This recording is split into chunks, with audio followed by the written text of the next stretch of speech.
तो जय हिंद एवरीवन। उम्मीद करता हूँ सारे एकदम बिंदास फर्स्ट क्लास होंगे। आज हमारी क्लास रहने वाली है 7 नंबर और इससे पहले 6 क्लास हो चुकी है। अगर किसी ने नहीं देखी है अभी तक तो जाके प्लेलिस्ट में आप सारी क्लासें एक साथ देख सकते हैं, चेक कर सकते हैं।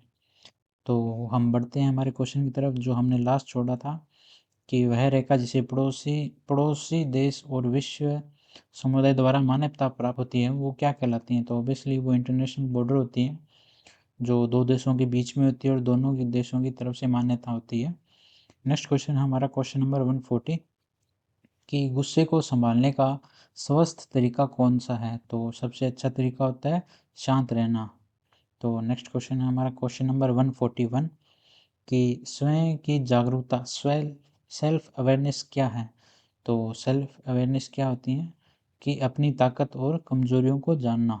जो व्यक्ति अपनी ताकत और कमजोरियों को जानता है, जैसे उन पे काम करता है, वो सेल्फ अवेयर पर्सन होता है। नेक्स्ट क्वेश्चन हमारा क्वेश्चन नंबर है 142 तो प्रभावी निर्णय लेने में निम्नलिखित में से कौन मदद करता है। जो इफेक्टिव डिसीजन हम मेकिंग करते हैं, जो आपका सीनियर होता है, या तर्कसंगत सोच जिसे हम बोलते हैं, जो व्यक्ति लॉजिक फैक्ट और रीजन के आधार पर सोच समझकर फैसला करता है, उसे हम बोलते हैं तर्कसंगत सोच। नेक्स्ट क्वेश्चन है हमारा question number 143 what is the importance of goal setting, यानी कि लक्ष्य निर्धारण का महत्व क्या है। तो ऑब्वियसली की सफलता प्राप्त करना। अगर आप कोई लक्ष्य या आप कोई अपना गोल सेट करते हो तो उसको किसके लिए करते हो कि आप सफलता प्राप्त करो। नेक्स्ट क्वेश्चन है हमारा क्वेश्चन नंबर 144 कि व्हाट इज सेल्फ डिसिप्लिन, आत्म अनुशासन क्या है।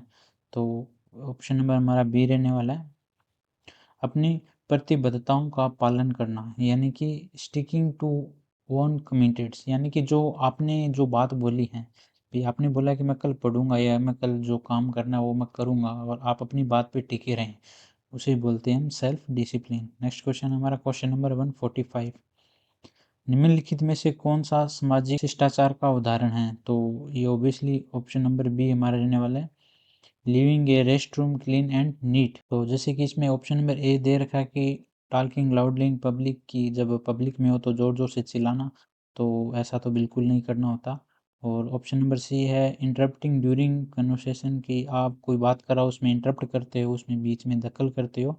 या फिर ignoring other in a meeting, मतलब कि अगर आप कोई मीटिंग में हो या किधर हो, आप किसी दूसरे को, अदर पर्सन को इग्नोरिंग करते हो या इग्नोर करते हो, तो ये भी नहीं होगा एक शिष्टाचार का उदाहरण।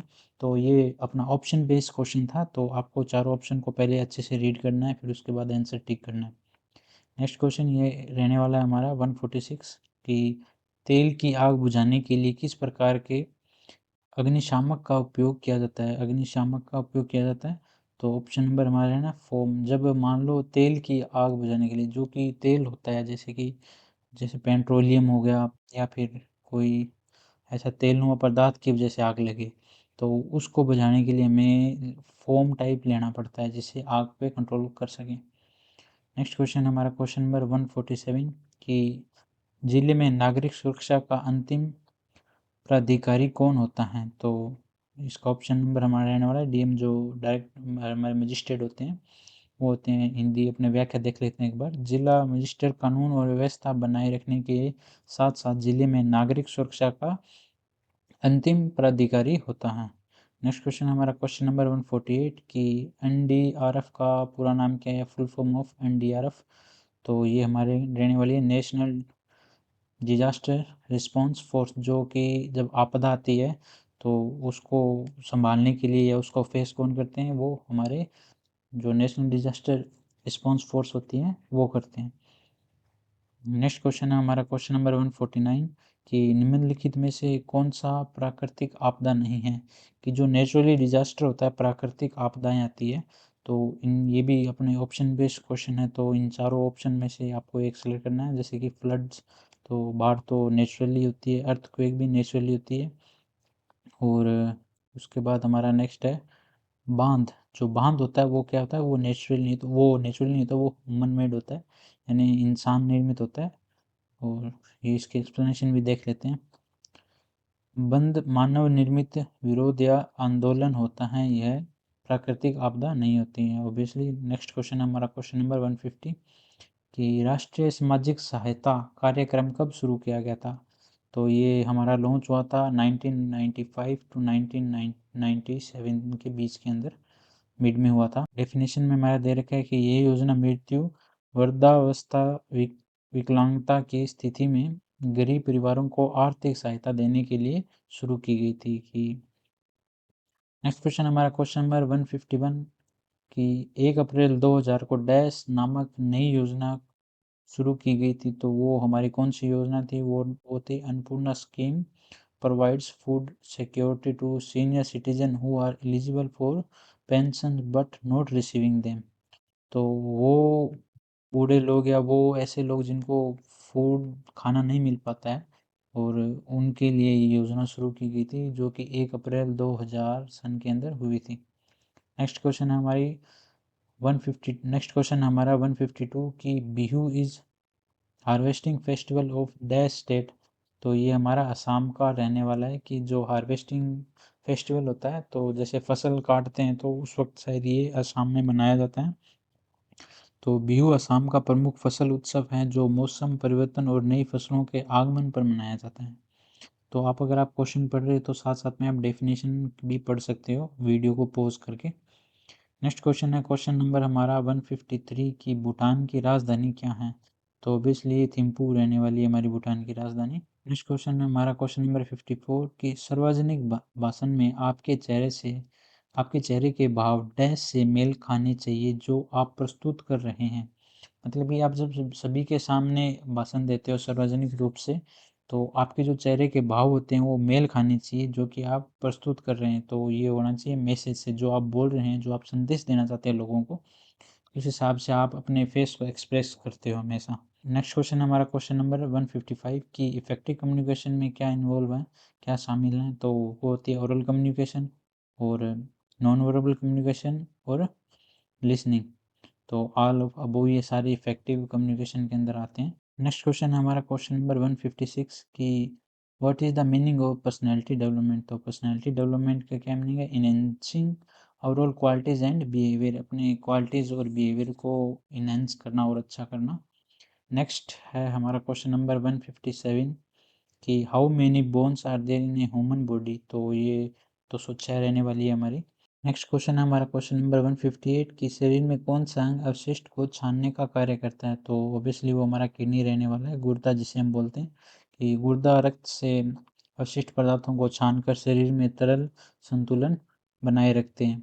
तो नेक्स्ट क्वेश्चन हमारा question number 159 what is the average requirement of sleep of an adult. की एक अडल्ट व्यक्ति को नींद की कितनी आवश्यकता होती है? तो ऑब्वियसली 7 से 8 घंटे यानी कि 7 to 8 आवर उसे सोना चाहिए।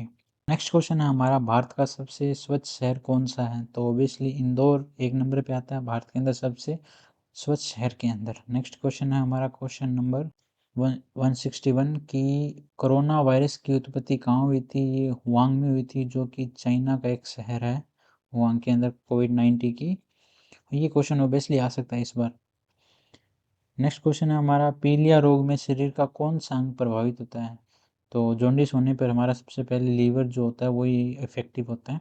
नेक्स्ट क्वेश्चन हमारा 163 की what is the normal pulse rate of an average adult. की जो एवरेज अडल्ट होता है, अडल्ट व्यक्ति की पल्स रेट क्या होती है? 72 पर मिनट होती है। ठीक है, 72। इसकी हिंदी व्याख्या देख लेते हैं। एक स्वस्थ व्यक्ति की सामान्य नाड़ दर लगभग 72 धड़कन प्रति मिनट होती है, यानी 72 बार धड़कन धड़कती है, उसकी हार्ट बीट होती है, वो भी 1 मिनट के अंदर। नेक्स्ट क्वेश्चन है हमारा question number 164 which of the following is a good source of protein. तो ऑब्वियसली ये क्वेश्चन आंसर हमारा रहने वाला सी एग। ये क्वेश्चन आपको थोड़ा सा कंफ्यूज कर सकता है कि कई बार इसमें जैसे यहाँ पे राइस भी सबसे अच्छा सोर्स है प्रोटीन का, वही आप ये सोचोगे ये ना वेज पूछ रहा है ना नॉन वेज पूछ रहा है। तो ऐसा कुछ नहीं होता इसमें, ना वेज पूछता ना नॉन वेज पूछता, इसमें सीधा ही पूछता है कि कौन सा बेस्ट है प्रोटीन, प्रोटीन में कौन सा बेस्ट स्रोत है। तो इसमें आपको एग ही टिक करना है। कई बार इसमें आपको सोयाबीन भी दिखेगा, सोयाबीन जो ऑप्शन आता है ना वो भी आएगा, आप सोचोगे सोयाबीन को टिक कर दें, तो ये थोड़ा सा ध्यान रखना है, ट्रिकी से क्वेश्चन आते हैं। जो नेक्स्ट क्वेश्चन हमारा 165 ये ऑब्वियसली आपके लिए रहने वाला है कि why is the physical fitness important for a person, कि जो फिजिकल फिटनेस होती है वो एक व्यक्ति के लिए क्यों ज़रूरी होती है। और एक चीज़ और बताना चाहता हूँ इसी के साथ मैं आपको, इस न्यू पर हमने एक टेस्ट सीरीज़ लॉन्च की है जो कि स्पेशली टारगेट है NCC B and C exam, जो कि 2026 में आपका होने वाला है, जो कि फेब के थर्ड वीक के अंदर रहने वाला एग्ज़ाम आपका। तो इस टेस्ट सीरीज़ के अंदर आपको सारे जो सब्जेक्ट वाइज प्रैक्टिस एमसीक्यूज़ आपको मिलेंगे, जो कि 1000 प्लस आपको ऑब्जेक्टिव टाइप क्वेश्चन है, और हर एक सब्जेक्ट से आपको लगभग 80 प्लस क्वेश्चन ही मिलेंगे। और कुछ ऐसे सब्जेक्ट है जिसमें आपको 200 क्वेश्चन भी मिलेंगे। अगर आप इसे परचेज करना चाहते हो तो आप इंस्टाग्राम के ऊपर हमें डीएम कर सकते हो, जो कि आईडी आपको नीचे दिखाई दे रही है, मेंशन की हुई है। वो टेस्ट सीरीज़ का जो प्राइस रहने वाला है, जो स्टार्टिंग के 50 स्टूडेंट या 50 कैडेट्स हैं उनके लिए ओनली फॉर 99 रुपीज़ के अंदर हमारी ये टेस्ट सीरीज़ रहने वाली है। और इसी के साथ आपको एक और बता देता हूँ मैं, कि हमारी बुक भी लॉन्च हुई है, एग्ज़ाम एनसीसी एग्ज़ाम बूस्टर 606। अगर आप इसे भी परचेज करना चाहते हैं अपने स्टडी को बूस्ट करने के लिए, एनसीसी की बेस्ट तैयारी, एग्ज़ाम की बेस्ट तैयारी करने के लिए, तो इसे भी आप परचेज कर सकते हैं। इसके लिए भी आप इंस्टाग्राम पे हमें डीएम कर सकते हैं। जो सारे क्वेश्चंस है वो सब्जेक्ट वाइज रहेंगे, और जो इस तरह मैं आपको इस पीडीएफ से पढ़ाता हूँ, इसी टाइप की कुछ पीडीएफ है वो भी। और इसी तरह एक्सप्लेनेशन दे रखी है, हिंदी में भी मिलेगी और इंग्लिश में, ये दोनों अपने बाईलिंगुअल रहने वाली है। तो मिलते हैं नेक्स्ट वीडियो में, और तब तक के लिए जय हिंद।